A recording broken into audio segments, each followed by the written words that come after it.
सभी का इंडी टॉक पर स्वागत है। आज के इस वीडियो में बात करने जा रहे हैं नीतीश कुमार की सियासत का अगला कदम क्या होने वाला है। मुख्यमंत्री नीतीश कुमार का सियासत का अगला कदम 15 जनवरी आने ही वाला है। 14 जनवरी को मकर संक्रांति है। 14 या 15 जनवरी को मकर संक्रांति के दौरान दही चूड़ा भोज होगा लालू प्रसाद यादव के घर पे, और उस जगह पर अगर नीतीश कुमार गए या फिर नीतीश कुमार के एक जेडीयू नेता है वरिष्ठ नारायण सिंह, वहां पर होता है तो नीतीश कुमार और आरजेडी के लोग आते तो फिर कहानी और पिक्चर पलट जाएगी। और दही चूड़ा के भोज के दिन से क्या बिहार की सियासत एक नई दिशा की तरफ बढ़ेगी। जब इंटॉक ने दिखाया था तो लोग अक्सर मुझसे कहते थे कि ये खबर सत्य नहीं है। आज गोदी मीडिया, जिसे नरेंद्र मोदी की मीडिया कहा जाता है, उन मीडिया के स्क्रीनशॉट को देखिए। गोदी मीडिया के एक एक करके स्क्रीनशॉट देखिए। इन गोदी मीडिया का न्यूज की हेडलाइंस देखिए। एबीपी न्यूज ने लिखा है, एक बार फिर से एनडीए को झटका देने की तैयारी में नीतीश कुमार। ये आप देख सकते हैं। न्यूज नेशन की न्यूज देखिए, तेजस्वी होंगे नए सीएम, नीतीश कुमार ने मार ली पड़ती। मतलब ये लोग अभी से ही बता रहे हैं। एक तमाम हेडलाइंस को जब आप देखिएगा तो समझ जाइएगा बिहार की राजनीति किस तरफ जाने वाला है। इंटॉक ने आपको जो बताया वो बातें अब सच साबित हो गई। वहीं तेजस्वी यादव भी हमला बोल रहे हैं, लेकिन थोड़ा उस प्रकार की शैली नहीं है जो नेता विपक्ष का आमतौर पे होता है। तेजस्वी यादव अभी बोलेंगे क्योंकि तेजस्वी यादव को डर है ईडी सीबीआई का। खेला होने से पहले ईडी और सीबीआई कहीं खेला ना कर दे। भारतीय जनता पार्टी और अमित शाह को इस बात का भनक लग गया, लेकिन नीतीश बार बार कह रहे हैं कि इस बार वो नहीं जाएंगे, वो अब कहीं नहीं जाएंगे। लेकिन वो अब कहीं नहीं जाएंगे, ये जब नीतीश कुमार बार बार एक ही बात को दोहरा रहे थे तो समझ लीजिए कि नीतीश कुमार जाएंगे। और इंटॉक एक मार्च चैनल है जो आपको शुरू से लगातार बता रहा है कि ये सरकार का जो कार्यकाल 2025 के अक्टूबर-नवंबर तक है तब तक पूरा नहीं हो पाएगा।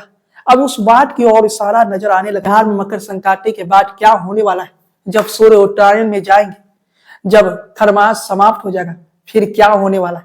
बिहार के सियासत पर वो होने वाला है जिसकी किसी ने कल्पना भी नहीं किया था। बिहार की राजनीति में इतना बड़ा खेल होने वाला है जो शायद किसी ने कल्पना भी नहीं किया था। एक तरफ तेजस्वी यादव कह रहे हैं कि नीतीश कुमार 4 लोगों से घिरे हुए। वो 4 लोग हैं कौन, तो जान लीजिए नीतीश कुमार की कोर टीम। और ये कोर टीम में है कौन, तो समझ लीजिए इस कोर टीम में संजय झा है, ललन सिंह है, अशोक चौधरी और विजय चौधरी। संजय झा जो है वो पूर्व वित्त मंत्री अरुण जेटली के भी आप कह सकते हैं पीए रह चुके हैं। इसके अलावा ललन सिंह की बात करें तो वो नीतीश कुमार के साथ ही रहे हैं।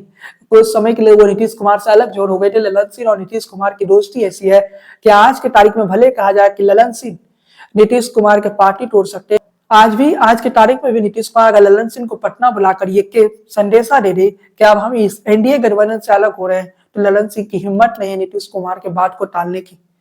अशोक चौधरी की बात करें तो अशोक चौधरी कांग्रेस पार्टी में थे।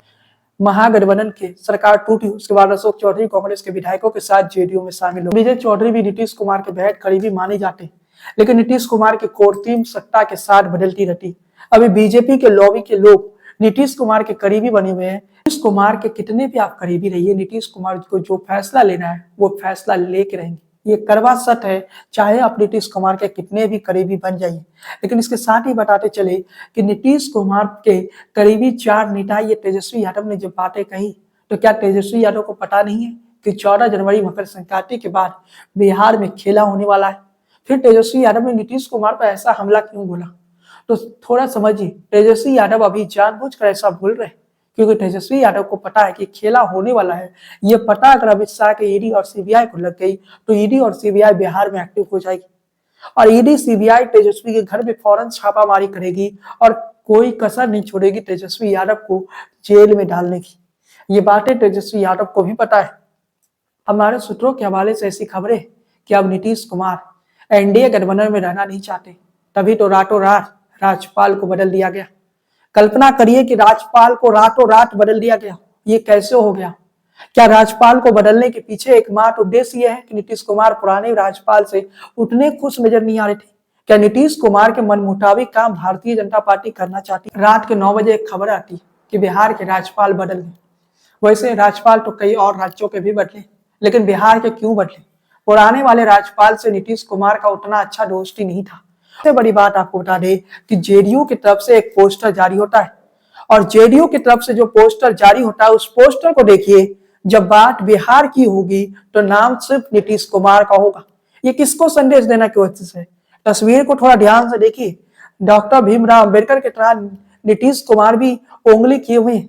सेम तस्वीर है। थोड़ा तस्वीर को हम थोड़ा और बेहतर ढंग से आपको समझाते हैं कि डॉक्टर भीमराव अंबेडकर के स्टाइल में नीतीश कुमार तस्वीर घिसाए। इस तस्वीर के पीछे का मैसेज समझिए। अमित शाह को एक झटके में नीतीश कुमार ने बड़ा संदेश दे दिया, और वो संदेश समझ लीजिए, जब बात बिहार की हो तो नाम सिर्फ नीतीश कुमार का हो। मतलब समझिए कि जब भी बात बिहार की होगी तो नाम केवल नीतीश कुमार का होगा। नीतीश कुमार के अलावा बिहार के बात करने वाला दूसरा कोई नेता नहीं होगा, और बिहार के लोगों के दिलों में नीतीश कुमार है। ये सीधा संदेश किसके लिए था? ये अमित शाह के लिए था। अमित शाह के लिए मैसेज था। क्या आप बिहार के मुख्यमंत्री की बात कहते विधायक दल के नेता तय करेगा? क्या अमित शाह ये बयान दे सकते कि नरेंद्र मोदी के नाम पर हम 2029 के चेहरा, नरेंद्र मोदी हमारे 2029 के चेहरा नहीं होंगे? जब सांसद चुनाव जीत कर आएंगे तो वो तय डिसाइड करेंगे कि अगला प्रधानमंत्री देश का कौन होगा। तब तो अमित शाह ये नहीं बोलेंगे। फिर नीतीश कुमार के लिए क्यों कहा गया? नीतीश कुमार का सियासी कद नरेंद्र मोदी के ही इतना बराबरी है, फिर भी आप नीतीश कुमार के लिए ऐसे शब्दों का प्रयोग करते हैं। ये सबको पता है कि 2025 नीतीश कुमार का अंतिम चुनाव साबित होगा। 2025 से 2030 तक अगर नीतीश कुमार मुख्यमंत्री भी रह जाते हैं तो इसके बाद नीतीश कुमार के मुख्यमंत्री बनने की कोई संभावना नहीं है, क्योंकि उनकी उम्र काफी हो चुका होगा। लेकिन फिर भी नीतीश कुमार के साथ अमित शाह ने ऐसा बर्ताव किया। अमित शाह नीतीश कुमार को क्या एकनाथ शिंदे समझ कर बैठे हुए? एकनाथ शिंदे का अनुभव, राजनीतिक अनुभव क्या था? 1 साल के लिए वो मुख्यमंत्री बने, लेकिन नीतीश कुमार पिछले 20 सालों से बिहार के मुख्यमंत्री है। और शायद नीतीश कुमार ने इस पोस्टर के जरिए एक संदेश भिजवाया कि जब बात बिहार की हो तो नाम सिर्फ नीतीश कुमार, और जब भी बिहार की बात होगी तो नीतीश कुमार का नाम रहेगा। ये मैसेज कहीं ना कहीं नीतीश कुमार ने अमित शाह को भिजवा दिया, और अमित शाह इस बात को समझे या ना समझे, तेजस्वी यादव समझ चुके। और तेजस्वी यादव ही नहीं समझे, बल्कि आरजेडी के जितने नेता है, जितने प्रवक्ता है, सब समझ चुके हैं। वो समझ चुके हैं कि नीतीश कुमार इस बार पलटी मारेंगे, और जब पलटी मारेंगे मकर संक्रांति के बाद, जब दही चूड़ा का कार्यक्रम होगा, उस कार्यक्रम के बाद जब नीतीश कुमार पलटी मारेंगे तो फिर तस्वीर क्या होगा? थोड़ा तस्वीर को समझिए साथियों।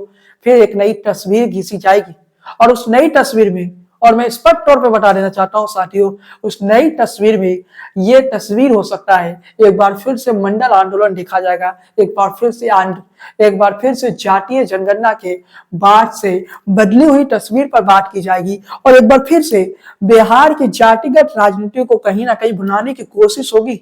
देश की सियासत में नीतीश का एनडीए से इंडिया में आना मामूली बात नहीं है। नीतीश कुमार भी जानते हैं कि वो जिस दिन एनडीए छोड़े उसी दिन देश के ज्यादातर राजनीतिक दल नीतीश कुमार के पीछे खड़े हो जाएंगे और बोलेंगे, नीतीश जी आप इंडिया गठबंधन का नेतृत्व करिए, आप देश का प्रधानमंत्री बनिए। और ये बातें नीतीश कुमार को पता है, और नीतीश को यह पता है कि अगर वो एनडीए में रह जाते हैं तो वहां उपराष्ट्रपति से ज्यादा ऊंचा पद नहीं मिल सकता है, लेकिन अगर वो इंडिया में आ जाए तो यहाँ प्रधानमंत्री की वो कुर्सी भी मिल जाएगी। बस नीतीश कुमार को कुछ सांसदों की व्यवस्था करना होगा। नीतीश कुमार एक मजे हुए राजनेता है, तो क्या नीतीश कुमार उतने सांसद नहीं जुटा सकते हैं? जवाब है नीतीश कुमार जुटा सकते हैं। और नीतीश कुमार को यह भी पता है, नीतीश कुमार को प्रधानमंत्री की कुर्सी शायद चाहिए भी। नीतीश कुमार को प्रधानमंत्री की कुर्सी मिले या ना मिले, अगले 5 साल तक बिहार के मुख्यमंत्री बनने का मौका मिल जाए, नीतीश उसे भी स्वीकार कर लेंगे। नीतीश कुमार को पता है कि आज की सियासत में स्ट्राइक रेट काफी महत्वपूर्ण हो जाती है। अगर नीतीश कुमार एनडीए के साथ रहते हैं तो एनडीए के साथ अगर वो रहते हैं तो कोई नया चिराग मॉडल आ जाएगा, और कोई नया चिराग मॉडल के जरिए अगर सीटों की संख्या पिछली बार से भी कम हो जाए, क्योंकि अमित शाह एक टेलीविजन के कार्यक्रम में कह चुके हैं कि इस बार मुख्यमंत्री का चेहरा विधायक दल का नेता करेगा। जेडीयू और नीतीश कुमार पहले ही कह चुके हैं कि लोकसभा में आप हमें सीट दिए थे, विधानसभा में नीतीश कुमार सीट देंगे कि बीजेपी कितनी सीटों पर लड़ेगी, और बीजेपी के साथ जो अलायंस पार्टनर है एनडीए के, वो कितने सीट पर लड़ेंगे। नीतीश कुमार को यह पता है कि बीजेपी जो अलायंस पार्टनर है एनडीए के, वो सब बीजेपी के अलायंस पार्टनर है, नीतीश कुमार के नहीं है। तो स्पष्ट तौर पे नीतीश कुमार अपने कोटे से सीट नहीं देना चाहते हैं। नीतीश कुमार 141 सीटों पर चुनाव लड़ना चाहते हैं, बाकी बचे 102 सीटों पर बीजेपी और उसके अलायंस पार्टनर चुनाव लड़ेंगे, क्योंकि नीतीश कुमार बीजेपी के सीट बंटवारे से सहमत नहीं। बीजेपी क्या चाहती है? बीजेपी चाहती है कि नीतीश कुमार 103 सीटों पर लड़े, भारतीय जनता पार्टी 100 सीटों पर लड़े, और बीजेपी के जो अलायंस पार्टनर है वो 40 सीटों पर लड़े। इसमें चिराग पासवान है, जीतन राम मांझी है और कुशवाहा है। यानी इन तीनों को सीट बंटवारे में सीटें दिया जाए। ऐसी परिस्थिति नीतीश कुमार नहीं चाहते। नीतीश कुमार जानते हैं कि एक नया चिराग मॉडल लाकर नीतीश कुमार के पार्टी के सीटों की संख्या 40 या 45 कर दिया जाता तो नीतीश कुमार मुख्यमंत्री भी नहीं बन पाएंगे, जैसे एकनाथ शिंदे नहीं बन पाए। क्योंकि भारतीय जनता पार्टी 100 सीटों पर लड़ती है, 80 सीटें या 90 सीटें जीत जाती है। वर्तमान में भारतीय जनता पार्टी 80 सीटों पर है, 90 सीटें जीत जाती है, तो फिर तस्वीर क्या होगा? भारतीय जनता पार्टी के साथ जो अलायंस पार्टनर है 40 सीटों पर लड़ेगी, उस अलायंस पार्टनर में अगर 30 सीटें या 35 सीटें जीत जाती है तो फिर तस्वीर क्या होगी? भारतीय जनता पार्टी अकेले 90 सीटें और भारतीय जनता पार्टी के जो सहयोगी दल है चिराग पासवान, जीतन राम मांझी की पार्टी और कुशवाहा की पार्टी, तीनों को मिला के 35 सीटें जीत जाती है, फिर तस्वीर क्लियर हो जाएगी। और तस्वीर क्या होगी? 125 सीटें। 125 सीटें का मतलब है कि बिहार में बहुमत के लिए 122 सीटें चाहिए, लेकिन भारतीय जनता पार्टी और उसके अलायंस पार्टनर जो है दोनों को मिला दे तो 125 सीटें हो जाती है। नीतीश कुमार का राजनीतिक रिटायरमेंट हो जाएगा। नीतीश कुमार का जो राजनीतिक करियर है इतना लंबा समय बीत चुका है। नीतीश कुमार को आप इतना बुर्बक तो नहीं समझिएगा कि नीतीश कुमार भारतीय जनता पार्टी का खेल नहीं समझेगी। वो भारतीय जनता पार्टी का खेल समझते हैं। भारतीय जनता पार्टी क्या करना चाहती है वो नीतीश कुमार समझते हैं। भारतीय जनता पार्टी सांकेतिक तौर पर यह कह रही है कि हम आपको 103 सीटें दे रहे हैं, जो कि हमारे 100 सीटों से ज्यादा है, लेकिन नीतीश कुमार यह भी जानते हैं कि भारतीय जनता पार्टी 103 सीटों पर चुनाव नहीं लड़ेगी। भारतीय जनता पार्टी एनडीए के अन्य सहयोगी दलों को मिला दे टोटल 143 सीटों पर चुनाव लड़ेगी। और इसके अलावा भारतीय जनता पार्टी का और भी अलायंस पार्टनर होता है। हरियाणा चुनाव इसका सबसे बड़ा उदाहरण है, जब छोटी छोटी पार्टियों को भारतीय जनता पार्टी ने चुनाव मैदान में खड़ा कर दिया और कांग्रेस का वोट बैंक को काटने के लिए। तो क्या भारतीय जनता पार्टी 103 सीटों पर, जेडीयू के 103 सीटों पर 60 या 70 सीटों पर ऐसे कैंडिडेट खड़ा नहीं कर सकता है जो जेडीयू को सीधे तौर पर चुनाव हरा दे? और जेडीयू को चुनाव हराने के बाद भारतीय जनता पार्टी को मिलेगा क्या? मुख्यमंत्री की कुर्सी। और आज विजय चौधरी के भाषण आपने सुना होगा, जब विजय चौधरी कहते हैं कि अटल बिहारी वाजपेयी का सपना तब तक पूरा नहीं हो सकता है जब तक भारतीय जनता पार्टी पूर्ण रूप से बिहार में सरकार नहीं बना लेती। भारतीय जनता पार्टी का सपना है कि बिहार में अपना मुख्यमंत्री बनाने का, और भारतीय जनता पार्टी जातिगत राजनीति में एक नया छलांग लगाना चाहता है। भारतीय जनता पार्टी ने कोशिश की तो उत्तर प्रदेश में अपने दम पर सरकार बनाई। अब भारतीय जनता पार्टी का लक्ष्य है बिहार में अपने दम पर सरकार बनाना। और भारतीय जनता पार्टी को इस बात की फिक्र नहीं है कि नीतीश कुमार चले जाएंगे। नीतीश कुमार चले जाए, भारतीय जनता पार्टी को फर्क नहीं पड़ेगा। अगर नीतीश कुमार चले भी जाते हैं तो भारतीय जनता पार्टी को एक सेकंड के लिए फर्क नहीं पड़ेगा, क्योंकि नीतीश कुमार के जाने के बाद ही भाजपा का असली खेल शुरू होगा। एनआरसी का मुद्दा पूरे बिहार में घुमाया जाएगा, और एनआरसी के मुद्दा से कहां फायदा होगा यह भी समझ लीजिए कि सीमांचल में 24 विधानसभा की सीटें, 24 विधानसभा के सीटों में सीमांचल में पिछले कई बारों से भारतीय जनता पार्टी कमजोर रही है, लेकिन इस बार सीमांचल की रणभूमि जीतने के लिए भारतीय जनता पार्टी एनआरसी का दांव खेलेगा। और जो लोग सीमांचल की राजनीति को नहीं समझते हैं उनके लिए मैं बता देना चाहता हूं कि सीमांचल बिहार का एक ऐसा सीट है जहां की राजनीति हिंदू मुस्लिम पर आधारित है। और सीमांचल की राजनीति किस रूप से भारतीय जनता पार्टी साधेगी? नीतीश कुमार के जाने के बाद एनआरसी का ऐलान करेगी, और सीमांचल के लोग जो बांग्लादेश के घुसपैठ से परेशान है उन लोगों के लिए भारतीय जनता पार्टी में कहीं ना कहीं एक उम्मीद का किरण दिखेगा। फिर तस्वीर क्या होगी? तस्वीर बताने की मुझे जरूरत नहीं है। सीमांचल के 24 विधानसभाओं में अगर भारतीय जनता पार्टी 22 विधानसभा जीत जाती है तो भारतीय जनता पार्टी को बिहार में अपना मुख्यमंत्री बनाने से कोई नहीं रोक सकता है। भाजपा को पता है अगर वो जेडीयू के साथ रहती है तो भारतीय जनता पार्टी कमजोर पड़ जाएगी। थोड़ा समझिए कि बिहार की सियासत को भारतीय जनता पार्टी किस रूप में साधना चाहती है। एनआरसी एक ऐसा मुद्दा बिहार में खड़ा करना चाहती है भारतीय जनता पार्टी जो नीतीश कुमार के साथ रहने से पूरा नहीं होगा। यूनिफॉर्म सिविल कोड का मुद्दा भारतीय जनता पार्टी लाना चाहती है, वो भी नीतीश कुमार अगर साथ रहते तो भारतीय जनता पार्टी नहीं उठा पाएगी। तो नीतीश कुमार चले जाए इसमें भारतीय जनता पार्टी को ज्यादा प्रॉफिट दिख रहा है, और भारतीय जनता पार्टी को यह भी पता है कि नीतीश कुमार के पार्टी को वो जब चाहेगी तब तोड़ लेगी। असल कहानी कुछ और है। अमित शाह का उस बयान के पीछे का मकसद कुछ और है। अमित शाह चाहते ही नहीं है कि नीतीश कुमार भाजपा के साथ रहे। कोशिशें जो हो रही है कि राज्यपाल को बदल दिया गया, जो नीतीश कुमार जिन्हें पसंद नहीं करते थे, लेकिन नीतीश कुमार को रखना अमित शाह नहीं चाहते हैं, क्योंकि अमित शाह के इंटरेस्ट में नहीं है, भाजपा के इंटरेस्ट में नहीं है। क्योंकि भाजपा को बिहार में एनआरसी और यूनिफॉर्म सिविल कोड को चुनावी मुद्दा बनाना है। भाजपा को बिहार में हिंदू मुस्लिम को चुनावी मुद्दा बनाना है, और भाजपा अपने उस चुनावी नेगेटिव को नीतीश कुमार के साथ रहकर पूरा नहीं कर सकती। भाजपा दिल्ली चुनाव से पहले विपक्ष को एक नेगेटिव ये भी नहीं देना चाहती है कि नीतीश कुमार अब हमारे साथ नहीं है। ऑपरेशन लोटस तो एक्टिव है। ऑपरेशन लोटस के जरिए नीतीश कुमार के पार्टी को तोड़ा जाएगा। उसमें संजय झा शामिल है, उसमें ललन सिंह शामिल है, लेकिन नीतीश कुमार के पार्टी को तब तोड़ा जाएगा जब भारतीय जनता पार्टी दिल्ली के चुनाव जीत जाती है या दिल्ली के चुनाव समाप्त हो जाती है। लेकिन नीतीश कुमार उससे पहले ही खेला समझ लिए और इसलिए नीतीश कुमार कहीं ना कहीं राजनीतिक तौर पर रास्ता भारतीय जनता पार्टी से अलग रख रही है। बिहार में भारतीय जनता पार्टी का जो घोषणा पत्र होगा उस घोषणा पत्र को देख लीजिएगा और उसके बाद इन टॉक का ये वीडियो भी लगाकर देख लीजिएगा। भारतीय जनता पार्टी एनआरसी को बड़ा मुद्दा इस बार चुनाव के तौर पर भारतीय जनता पार्टी एनआरसी और यूनिफॉर्म सिविल कोड को बड़ा एजेंडा के तौर पर बिहार में लेगी। और बिहार में अगर एनआरसी और यूनिफॉर्म सिविल कोड को बड़ा मुद्दा बनाती है तो कहां इफेक्ट करेगा? तो इफेक्ट करेगा सीमांचल में।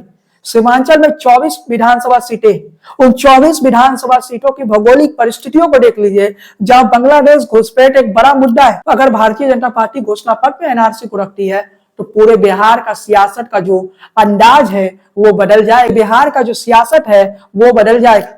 बिहार का पूरा राजनीतिक समीकरण बदल जाए अगर एनआरसी और यूनिफॉर्म सिविल कोड को भारतीय जनता पार्टी मुद्दा बनाती है।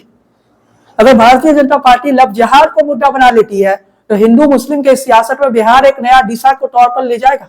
और बिहार वो राज्य है जहां से राजनीति की दिशा तय होती है। बिहार ही वो राज्य है जहां से जातीय जनगणना का मुद्दा पूरे देश का मुद्दा बन गया था।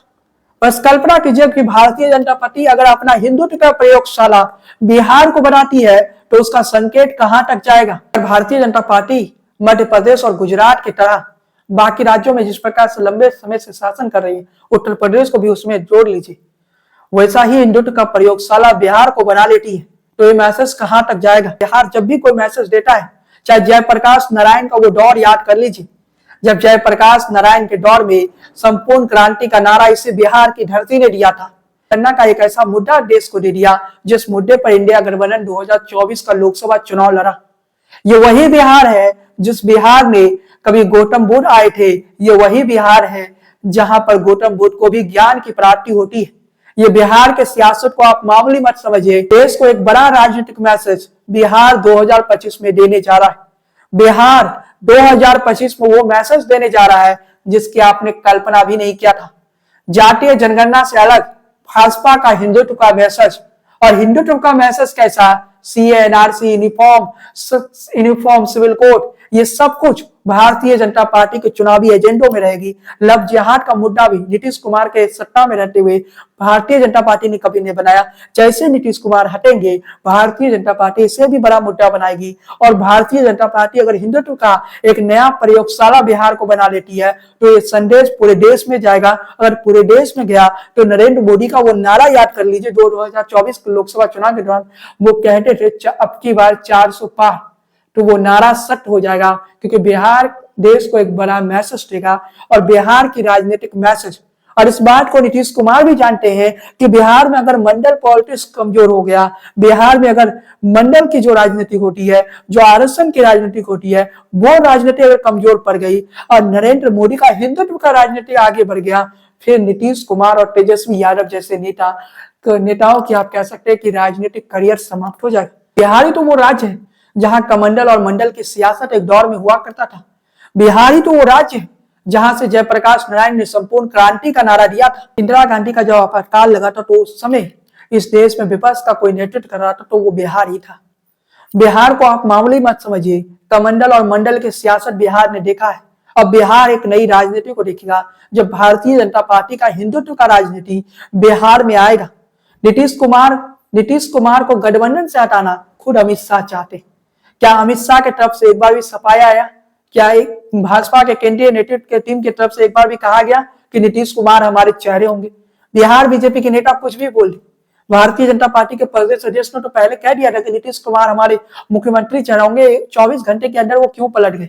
क्यों कह दिया कि हमारा कद उतना बड़ा नहीं है? वो राष्ट्रीय नेतृत्व, केंद्रीय नेतृत्व तय करेंगे कि नीतीश कुमार 25 में मुख्यमंत्री का चेहरा होंगे या नहीं।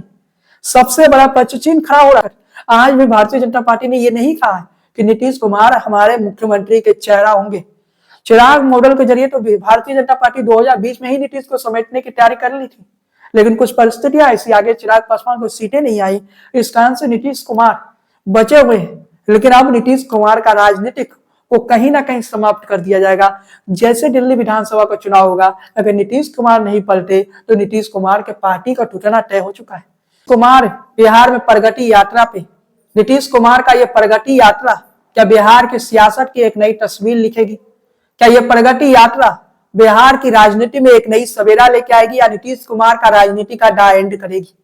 क्योंकि इस प्रगति यात्रा के जरिए नीतीश कुमार को कोई राजनीतिक में प्रॉफिट नजर नहीं आ रहा है, क्योंकि नीतीश कुमार प्रगति यात्रा पर निकले हुए हैं। लेकिन दूसरी तरफ खबरें चल रही है कि नीतीश कुमार का राजनीतिक दल टूटने वाला है। लेकिन गिरिराज सिंह और नीतीश कुमार के बीच कभी बनी नहीं है।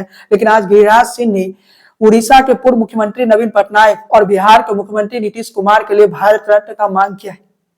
और ये मांग के बाद कहीं ना कहीं हम ये कह सकते हैं कि थोड़ा बहुत गिरिराज और नीतीश के बीच बन रही है। लेकिन आगे की तस्वीर क्या होगी, बिहार की सियासत किस दिशा की तरफ बढ़ेगी, ये जानना बहुत जरूरी है। आज के इस वीडियो को हम यहीं समाप्त करते हैं साथियों। चैनल पर पहली बार आए हैं तो सब्सक्राइब वाला बटन दबा दीजिए और बेल आइकन की घंटी को बजाना बिल्कुल ना भूलिए।